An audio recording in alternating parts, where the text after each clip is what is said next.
What is the hydration status of healthy children in the United States?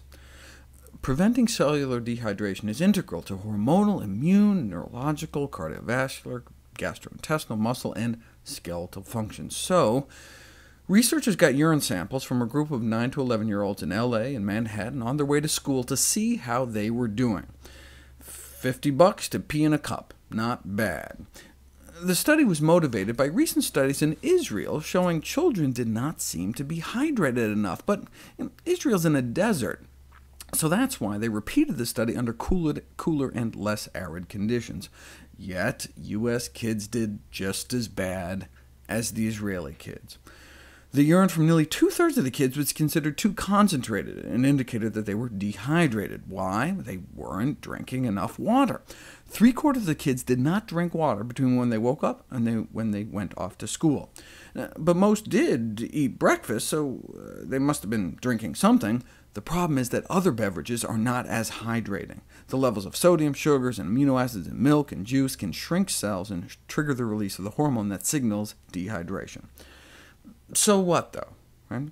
I mean, is there any actual negative impact of mild dehydration on their ability to function at school?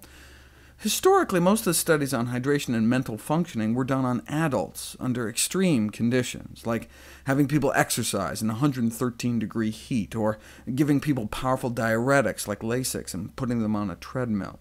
And most of the studies on hydration and cognitive performance have been performed on military personnel to evaluate soldiers' ability to function in extreme circumstances. It's easy to imagine that a soldier fighting in the desert with a heavy rucksack and a protective suit must be physically and cognitively at their best. It is, however, very difficult to translate this knowledge to normal real-life circumstances. But 3 new studies did just that.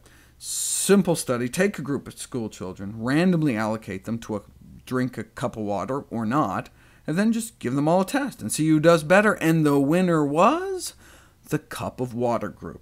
Conclusion: the results of the present study suggest that even children in a state of mild dehydration, not induced by intentional water deprivation or by heat stress or living in an extreme climate, can benefit from drinking more water and improve their cognitive performance.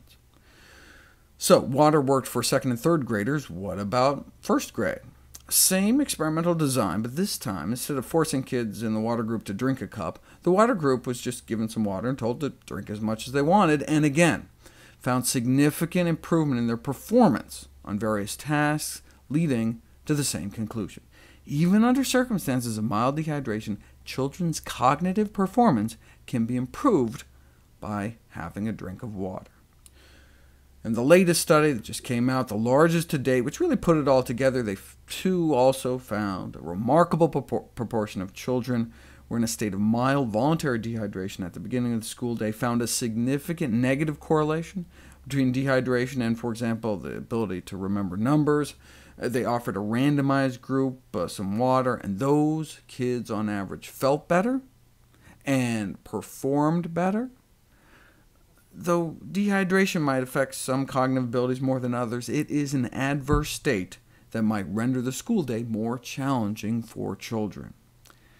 Even doctors often apparently fail to realize the connection.